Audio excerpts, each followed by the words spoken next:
à tous et bienvenue dans une nouvelle vidéo. Alors aujourd'hui c'est pas vraiment une nouvelle vidéo, c'est une redite de la toute première vidéo que j'ai publiée sur cette chaîne et qui s'appelait les avantages du statut de micro-entrepreneur. Donc la vidéo d'aujourd'hui c'est les avantages du statut de micro-entrepreneur 2.0, je crois que c'est comme ça qu'on dit, enfin deuxième version. Alors pourquoi je fais cette vidéo aujourd'hui? Eh bien en fait c'est vrai que la toute première vidéo que j'avais publiée, il y avait un petit problème de son et puis elle était pas très bien filmée. C'était la première fois que je publiais une vidéo sur cette chaîne et j'ai l'une d'entre vous, Marion, qui est abonnée à la chaîne et qui m'a fait remarquer que ce serait peut-être intéressant de la refaire parce que c'est un sujet intéressant. Alors elle a tout à fait raison, c'est pour ça que je tourne cette vidéo aujourd'hui. On va refaire la même vidéo où je vais réexpliquer les avantages de ce statut, et puis la première vidéo on va la mettre aux oubliettes, même si je la laisserai sur ma chaîne, plus pour des raisons personnelles ou historiques, par souvenir ou nostalgie, que par réelle utilité. Et donc évidemment c'est cette vidéo qu'il faut regarder parce que la qualité dans la forme sera bien meilleure que la toute première vidéo. J'attire votre attention que des vidéos sur le statut de micro-entrepreneur, j'en ai fait un certain nombre, donc je les remets toutes en barre d'informations. Il y aura forcément des redites entre la vidéo que je fais maintenant et les vidéos que je mets en barre d'informations, mais normalement si vous regardez toutes ces vidéos, à l'exception de 2-3 points, vous êtes à peu près paré pour devenir micro-entrepreneur et pour réussir votre projet, en tout cas d'un point de vue on va dire légal et administratif. Alors, je vous présente ici les principaux avantages du statut de micro-entrepreneur. Le premier avantage très important, c'est que ça va vous faire des économies. Alors, pourquoi je dis ça? C'est parce que si vous créez une société, vous allez d'abord avoir des frais, vous allez d'abord devoir déposer de l'argent sur un compte bancaire. Ça va être le capital de votre société. Ensuite, ça va être un petit peu compliqué de faire ça tout seul. Quand vous créez une société, notamment, il faut prendre rendez-vous à la banque, rédiger des statuts, aller au greffe. C'est très rare que les gens fassent ça tout seuls. Souvent, ils sont accompagnés. Donc, en plus du capital que vous allez devoir verser sur le compte bancaire, vous allez devoir payer un prestataire, soit un expert comptable, soit un avocat, soit une plateforme d'aide, pour vous aider à créer la société de manière administrative, de manière concrète. Par ailleurs, au cours de la vie de votre société, si vous avez une société, vous allez être obligé de payer un expert comptable parce que toute société en France doit déposer un bilan annuel qui reprend ses comptes, et c'est vrai qu'en général des frais d'expert comptable, c'est obligatoirement un expert comptable qui fait ça, vous pouvez pas faire ça vous-même, et en général des frais d'expert comptable, on va dire que c'est en moyenne de 3 000 € par an. Au contraire, si vous êtes micro-entrepreneur, il n'y a pas de comptabilité à tenir. Vous avez simplement l'obligation d'avoir un compte bancaire, c'est tout, et un compte bancaire dédié à votre entreprise, et à partir de là, vous n'avez pas de comptabilité particulière à tenir, vous n'avez pas de bilan à fournir au tribunal de commerce, donc en gros, il n'y a rien à faire. À partir du moment où il n'y a rien à faire, non seulement c'est plus simple à gérer, mais en plus vous avez personne à payer pour le faire à votre place. Ensuite, c'est un peu ce que je viens de dire, vous avez une comptabilité simplifiée. Toute entreprise ou alors les professions libérales, on doit produire des comptes où on va détailler quelles sont nos charges professionnelles, quel est notre chiffre d'affaires, qu'est-ce qu'on a dépensé pour l'entreprise, qu'est-ce qu'on a gardé pour nous comme bénéfice, etc., etc. Quand vous êtes micro-entrepreneur, c'est pas compliqué, vous avez une chose à déclarer, c'est votre chiffre d'affaires. Le chiffre d'affaires c'est quoi? C'est tout l'argent qui rentre sur votre compte dédié à votre entreprise. Ça va, c'est pas plus compliqué que ça. Donc c'est beaucoup plus simple que de calculer son bénéfice, de ses charges professionnelles, etc., etc. Vous avez simplement l'obligation de tenir un registre recettes-dépenses. Vous allez, ça peut être un tableau papier, vous allez simplement inscrire, voilà, au mois de mars, j'ai gagné 5 000 € et puis j'ai dépensé tant de sous pour mon entreprise. Ça ne va pas plus loin. Croyez-moi, une vraie comptabilité, type BIC ou BNC, c'est beaucoup plus compliqué que ça. Ensuite, d'un point de vue fiscal, le statut de micro-entrepreneur vous permet dans certains cas d'avoir une exonération de TVA. Alors l'avantage d'être exonéré de TVA, c'est encore une fois la simplicité, parce qu'à partir du moment où vous encaissez de la TVA, ça veut dire que vous êtes obligé de la reverser.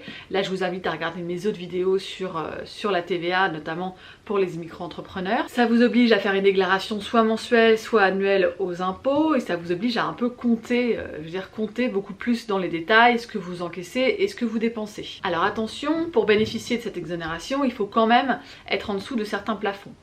C'est aux alentours de de 80 000 € si vous êtes sur une activité commerciale et aux alentours de 34 000 € si vous êtes sur une activité de prestation de service. Et puis l'avantage d'être exonéré de TVA, c'est que vous ne facturez pas la TVA à vos clients. Et ça peut être intéressant, notamment si vos clients sont des particuliers, c'est-à-dire que si vous vendez un sac à un client, si vous n'avez pas la TVA, ça coûte 20% moins cher à votre client. Ça vous permet d'avoir des prix assez compétitifs pour démarrer votre activité. Ensuite, le calcul de vos cotisations sociales est simplifié. Alors là encore, je ne vais pas rentrer dans les détails, mais si vous vouliez créer une entreprise, le calcul de vos cotisations sociales sera calculé sur votre bénéfice de l'année précédente en faisant des projections sur l'année en cours. Ce qui n'est pas forcément évident et ce qui crée quand même des remous parce que quand on est indépendant, on a forcément des revenus qui vont et qui viennent, on a des bonnes années, des mauvaises années, et parfois c'est vrai qu'il peut y avoir un décalage entre ce qu'on doit payer et ce qu'on encaisse. Le statut de micro-entrepreneur, c'est beaucoup plus simple, donc tous les mois vous allez déclarer votre chiffre d'affaires du mois précédent, et puis on va prendre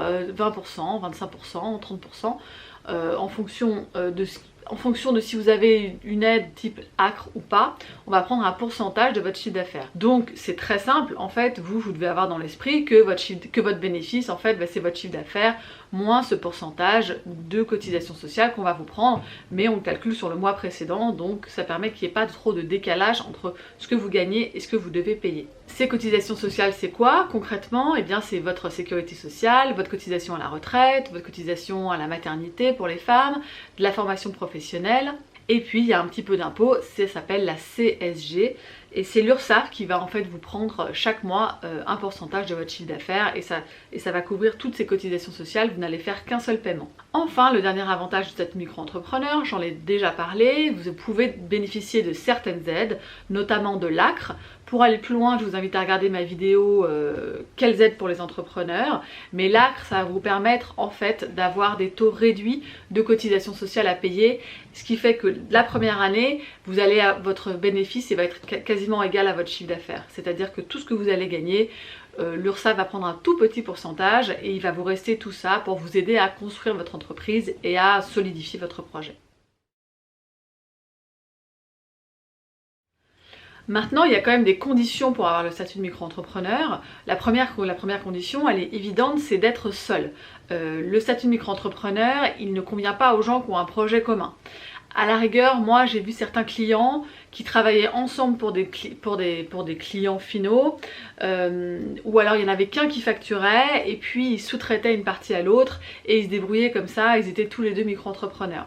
Mais à partir du moment où vous avez besoin d'un compte bancaire commun avec de la commande, des ventes, etc., là évidemment il faut se tourner vers une création de société commerciale, c'est beaucoup plus adapté à votre projet. Le statut de micro-entrepreneur, ça va vous limiter, ça va créer des complications, ce sera pas du tout adapté.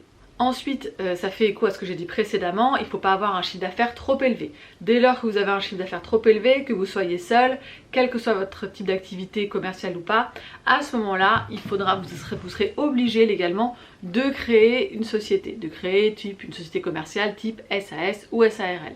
Enfin, le statut de micro-entrepreneur, il n'est pas adapté aux gens qui ont un trop grand décalage entre leur chiffre d'affaires et leurs bénéfices. Alors là, je m'adresse aux gens qui, par exemple, ont beaucoup de sous-traitants. Le chiffre d'affaires, c'est quoi? C'est vraiment tout l'argent qui rentre sur votre compte bancaire. Donc par exemple, vous avez 10 000 € de commandes de la part de vos clients, par exemple en conseil, voilà, vous avez un client, il vous prend du conseil pour 10 000 € par mois. Donc ça, c'est votre chiffre d'affaires.